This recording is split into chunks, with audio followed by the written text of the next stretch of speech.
but the truth. And nothing but the truth. So help me God. So help me God.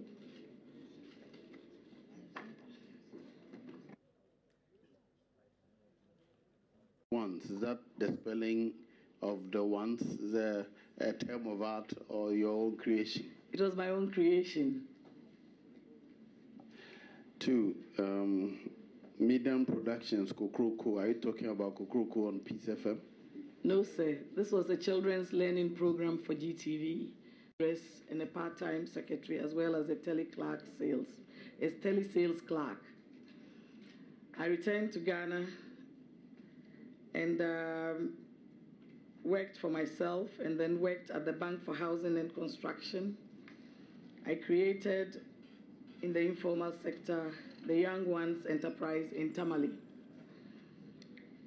And then I created an institution known as Medan Productions to produce Kokoroko, WhatsApp, Let's Talk, and Movers and Shapers.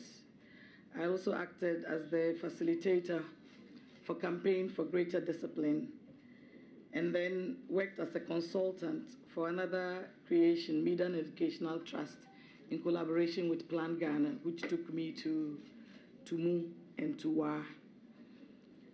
In 2008, I stood as the parliamentary candidate for the New Patriotic Party in Bole Bamboy.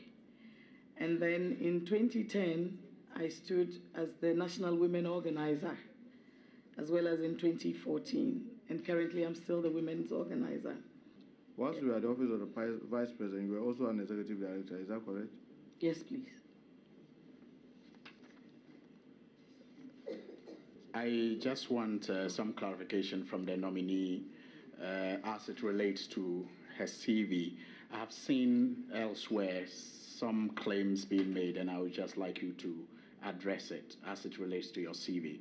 For example, I've seen online where it's suggested that you are a country rep or country director for Plan Ghana. Your CV doesn't say that. Then there's also a claim that you graduated from the University for Development Studies. What is the truth as far as these two are concerned? Should we take what is on your CV here or what is out there online? Mr. Chairman, I was never the country director, and I never said so.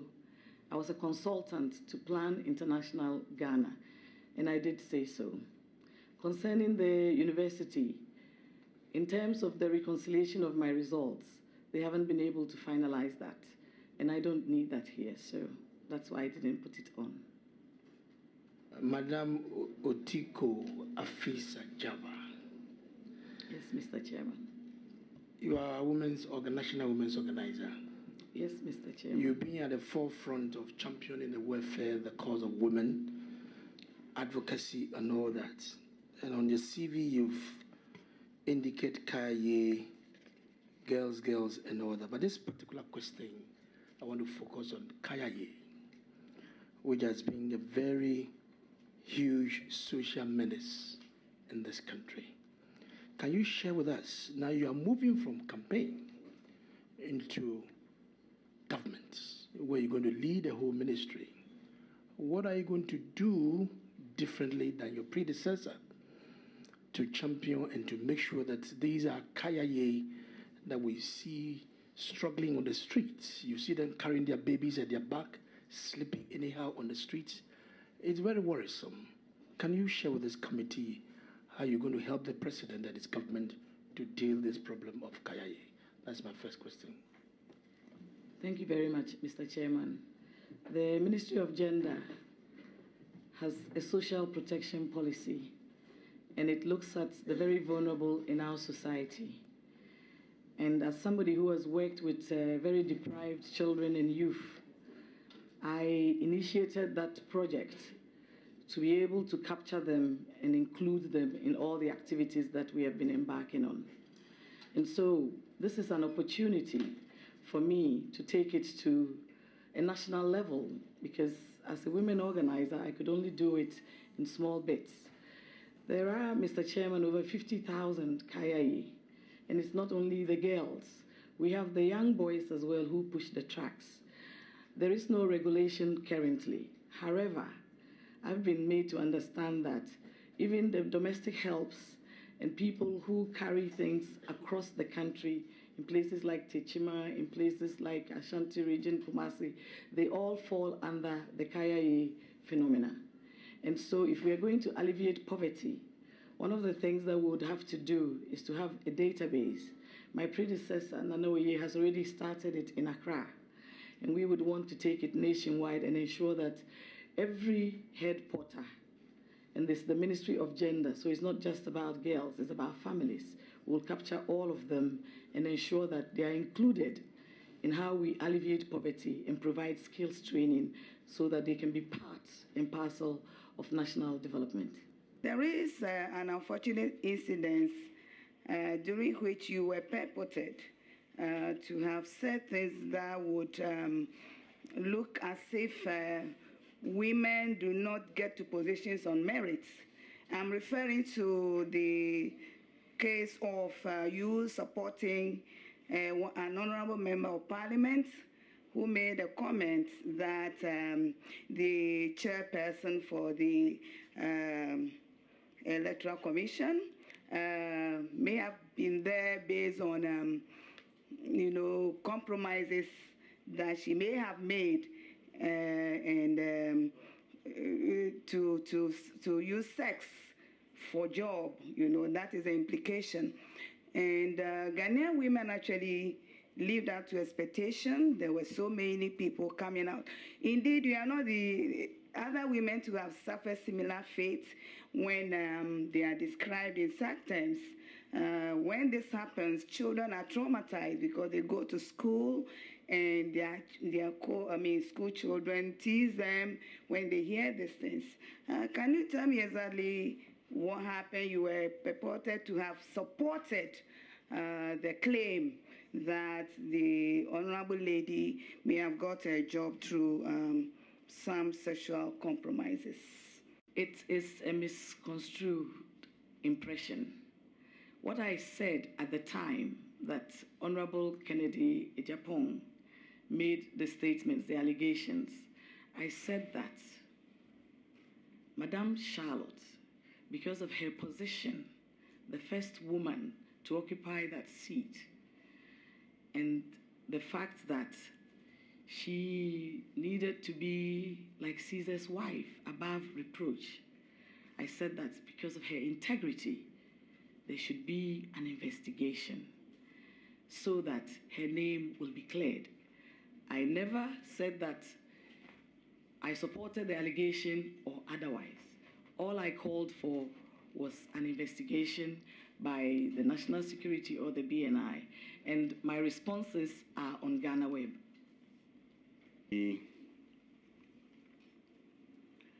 Permit me to start with a question that will relate to an answer you provided earlier on your CV, because, and maybe we have to remind Parliament to ensure that the CVs get to us on time.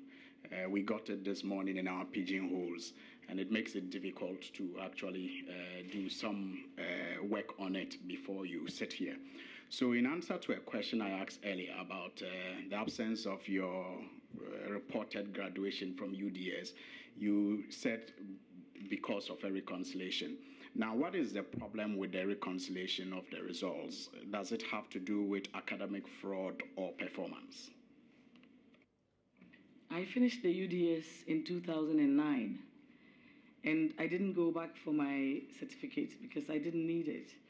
I was in Ghana when my certificate was sent to me from the UK when I did the information systems.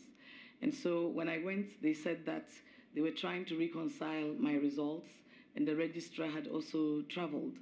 And so as and when they are ready, they will let me know. So it had nothing to do with fraud. And it had nothing to do with performance as well? No. Okay. Now,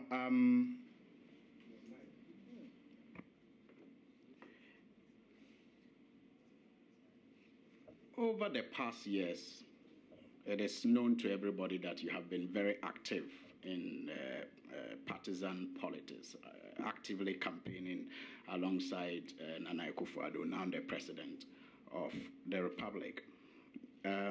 During this period, your public pronouncements in social and political discourse has been described by many Ghanaians as quite harsh, to put it mildly. For example, you labeled the former president of the Republic, John Mahama, quote, the heart of the devil. He has the heart of the devil, quote and unquote. And you also, that's actually online, Adoma FM online. Now, speaking to a crowd of NPP supporters in their front plains on Wednesday, you described the former president as violent. You said he is violent, quote, he is violent. He recently instigated some youth of the NDC to hurl stones at Nana Akufo-Addo's house, unquote. That's also on Class FM. You have also described the former president as not serious and an embarrassment to a specific regional section, Northerners especially. Quote, this president is not serious. He has embarrassed a lot of Northerners, unquote, XYZ. That's Radio XYZ. Now, speaking to electors at Asawasi, you also labeled the president as extremely wicked. Quote, President Mahama's time is up. President Mahama is extremely wicked, and so he must step down. That was Rainbow Radio Online. Now, in your statements, you also categorically said President Mahama has a heart of evil. I've already said that, and extremely wicked. Because of such pronouncements, and among others, some media houses in Ghana, I know, have actually gone further to bar you from appearing on their political and social programs. And there are stories online that suggest so. Peace FM, Metro TV, Good Morning Ghana, and the stories, suggest that they actually decided to ban you from appearing on their platforms. Now, do you accept that your statements were unfortunate and unpalatable? And will you now apologize to the former president and to Ghana for such unsavory comments? Thank you, Mr. President, Mr. Chairman. The president is my brother, and I spoke from my convictions. The former president, John Dramani Mahama, I made the statements that I made as a wake-up call for him. We are building a nation. He was running for re-election, and I felt that the people who should tell him as it is were not telling him as it was. I wasn't banned from Metro. They decided that because he was my brother, they did not want me to speak. And when I talked about him being an embarrassment, I spoke in relation to Sada. Sada is very dear to my heart. My mother is a Northerner. The incidence of poverty is highest in the 3 northern regions. And for a president who comes from the north, who promised to alleviate poverty, what happened to the guinea fowls? It was an embarrassment to me and to the north. The chiefs of the north actually made that statement. And so I don't owe him or you any apology. We are developing and building a nation. Thank you. And I was not sacked from Peace either. I used to go to Peace on Thursdays, and Ursula used to go on Wednesdays, and they changed the days. And when they changed the days, I had to then go to another station. By the time they sorted it out, I already started going to Atinka. It's freedom of speech in this country. Why would you bar anybody? Chairman, I have a follow-up. If you had this explanation, you may have made it public so that we understand what you really meant, because as it stands now and as it stands in the media circles, you were seen as being in support of what Honorable Canadian Japan said. My answers were very public, and they are on the internet.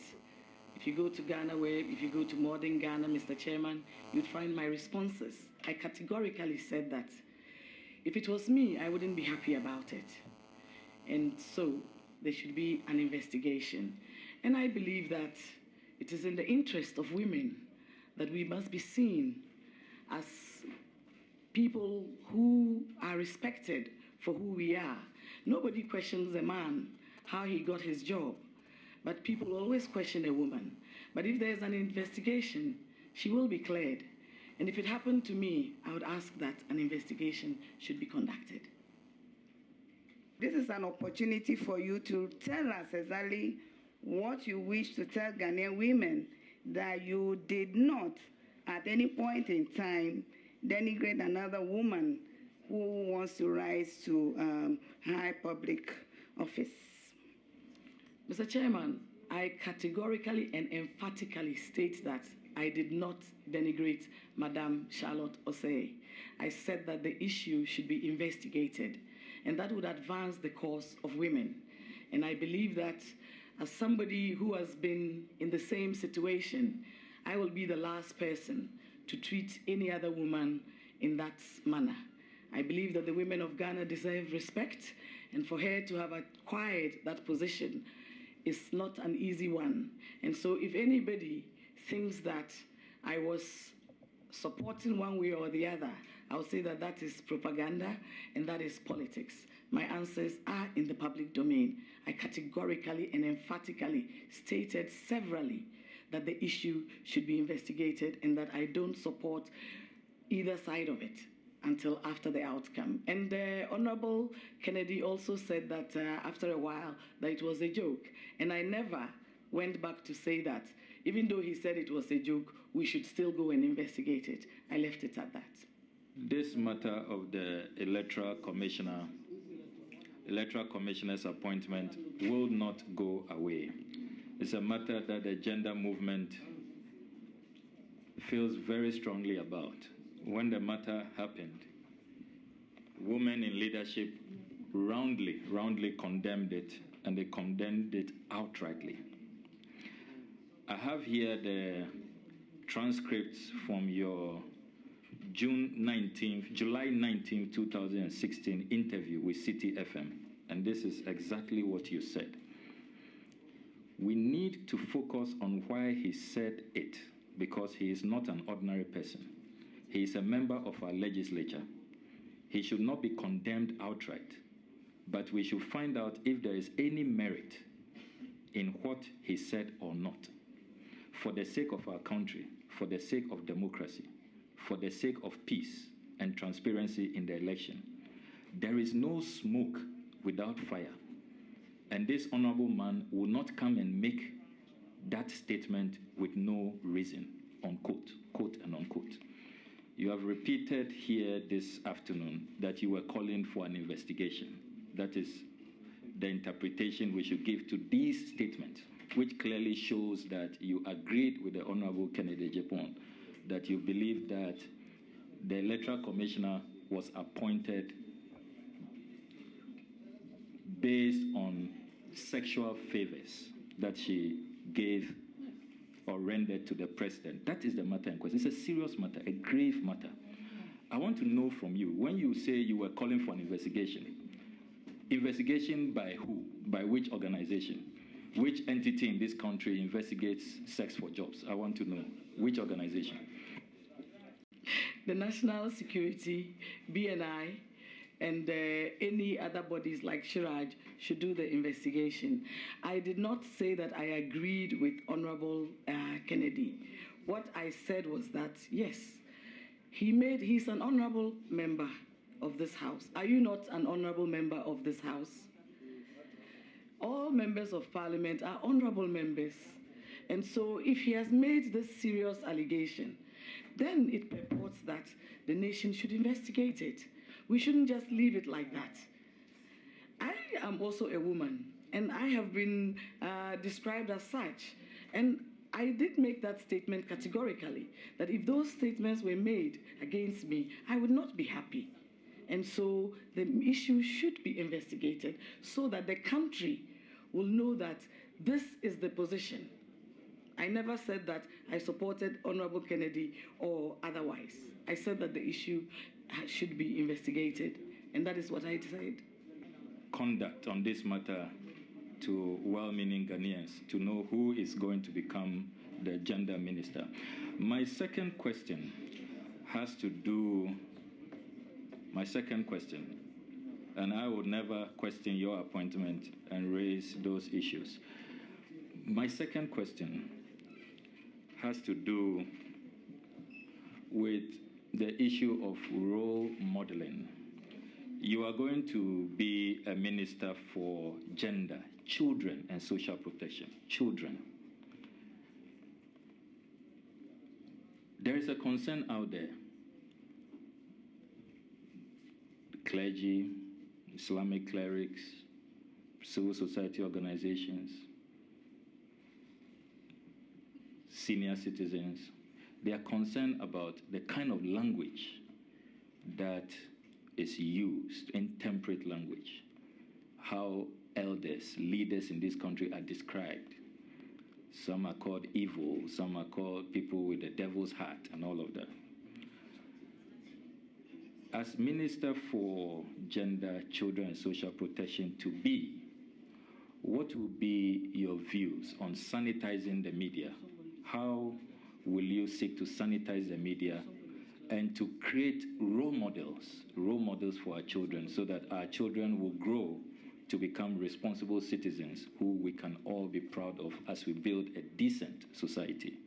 We should ensure that we work with the media, and all of us have the responsibility to Mother Ghana to nurture our children in the art of communication.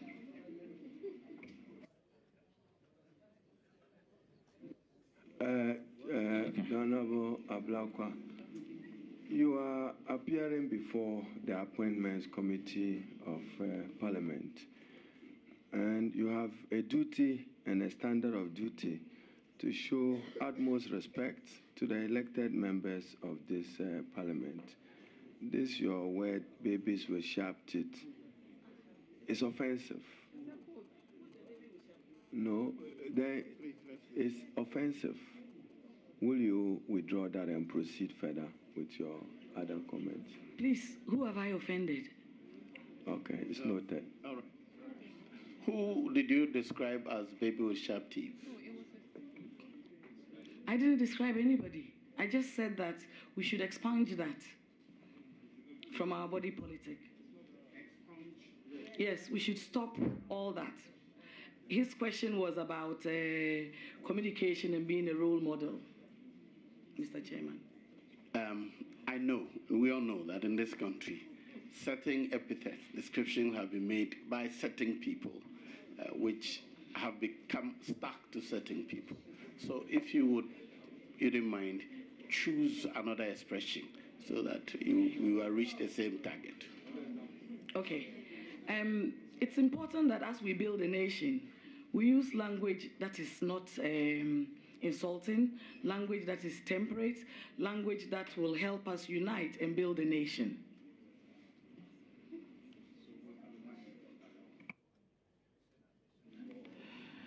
Mr. Chairman, my final question, very interesting times indeed. My final question will be on the number of orphanages. How many orphanages do we have in Ghana, and what will be your policy on managing these orphanages? What would be your advice to His Excellency President Nana Akufo-Addo in terms of managing these orphanages and taking very good care of the orphans in these orphanages? Mr. Chairman, I've been told that we have 66 orphanages. 23 of them are working, but the others have been shut down. Some of them are in deplorable states. I visited the Osu Children's Home, and that seems to be working quite well because they get a lot of media attention and donations. However, in other places like in Ashanti region, in Kumasi, and in the north, the orphanages are not working so well, Mr. Chairman. And so we would call for the department to review the issues and the challenges and see how best we can renovate them, get the requisite staff to ensure that the well-being of those children is taken care of. Your right to speak ends at the other person's right not to listen. It's reminding you of unsavory comment. Now you are commenting on Sada. You are free to comment on Sada. But those words you use on political platform were unsavory. Do you regret them today? My comment about his embarrassment, and it's on the social media, it's on the internet, was in relation to Sada. It was in relation to Sada that I said that he had embarrassed Northerners, and the Northern chiefs themselves had come to say same. When I talk about his wickedness, the people of Ghana were asking for reductions. They were asking for Dumso to be solved. People were losing jobs and so forth. I didn't say that he held tomorrow, anybody. if people lose jobs, tomorrow if there is Dumso, would you use the same words on President Nana Akufo-Addo? No. That's rather speculative. It's not. But on a more serious note, Chairman, can you spell out your affirmative action measures? What will you do, when, and how to improve affirmative action? Thank you. Thank you very much. No man is born from anybody else but a woman, and that is my statement. Everybody comes from a woman, and she nurtures the children to become parliamentarians and ministers of state. And so that woman cannot be left behind. That is the point I'm trying to make. And so for affirmative action, we have the bill, and it has moved up to Parliament, but unfortunately, because of the change of government, the dates have elapsed. So we have to take it back to Cabinet for approval. So, Chairman, when will you bring it to Parliament? Give us a time period, first quarter, second quarter, third quarter of the year. Mr. Chairman, I will not be able to give you that information right now until we finish the vetting and I am properly sworn in. It will be very difficult for me to give you timeline. But you are committed to an affirmative action bill, work on it to become an act. Can we give you up to a year? We will ensure that this bill is passed. It is what is going to change the lives of all of us as a people. Honorable nominee, please ensure that it comes to the House. As for passing, you may not be able to ensure. Okay, I stand corrected. We will bring it to Parliament. Thank you very much. Share with us your immediate plan to bridge the gender inequality gap at the lower level, since that is still a challenge in the country. I see myself as a grassroots woman. I kept saying that I'm not a politician. I lived mobilization at the grassroots in Tumu and in Wa. And the development of the grassroots woman is imperative to the development of Mother Ghana. Until we are able to break the gap between the rural woman and the urban woman, the sons and daughters of those women will be left behind. And so it is part of my responsibility, if I'm given the nod, to bring up and elevate their abilities to develop themselves, give them a sense of pride and a sense of dignity, ensure that the leap is able to get to them. The 50% Maslock that we're talking of is able to get to them to elevate their ability to take care of their families. A lot of women have issues because they don't, their husbands have died. How do they take care of their family on their own? Or the husband's work is spoiled. It's important that every woman and every female has the empowerment to take care of the family, to be independent, and to have a quality dignity of life for national development. Now, I will ask you two questions, myself.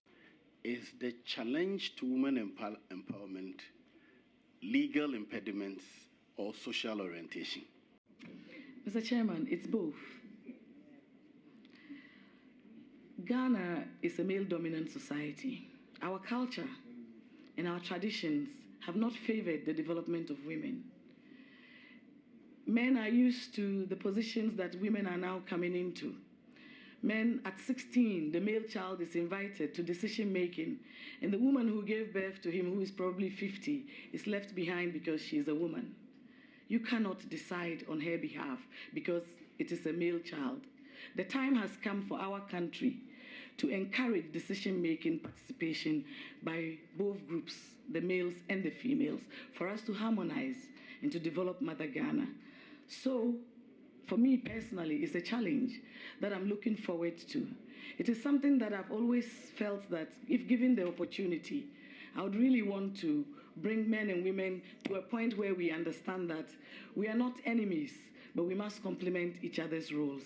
That is the only way that Ghana can accelerate its development and achieve the dream of our forefathers.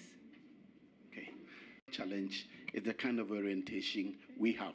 The mothers who bring up the children, sometimes even the fathers' understanding of what level a woman should get to.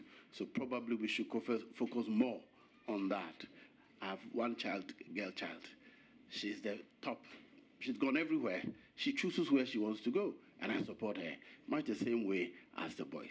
I think the challenge is us who are bringing them up, so I'll leave that to you. But there's this other issue of parents assuming that children are their property, so they can do anything they like to children, the way we abuse our children. Sometimes being in a bid to correct children, being extremely brutal and practically trampling on the rights of children. How would you balance the desire of parents to correct children and the balance of the children's right, that fine line? How would you manage it such that children may be corrected properly, but parents do not transcend the bounds of decency and propriety? Sensitization is key to change the mindsets of our people. A lot of the time, parents think that children are possessions and that you can use them as you want. But the Children's Act 560, which is being amended, is something that when I was in Tumu, we organized focus group programs. We use radio and television to be able to educate the parents and the children to understand that every child has a right. However, rights go with responsibilities.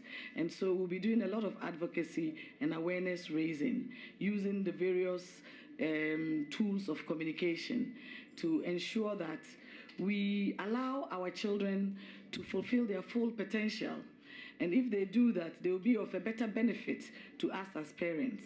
The other area is the fact that today's modern woman works.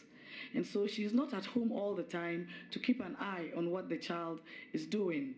So it's important that to strike that balance, we have very good extended family systems. We also can have nannies, because we cannot allow the girl child to continue to be a maidservant. It must be something that allows every girl child to be in school. And so the education cannot be underestimated, whether it is for the parents, whether it is for the children, and the various actors in this scenario. The development of the woman must, however, be understood in the context of the 21st century. She's no longer just a housewife.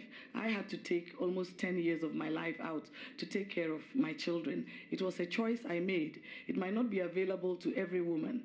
And so working mothers must find quality time for their children and ensure that they have somebody who supports, and fathers.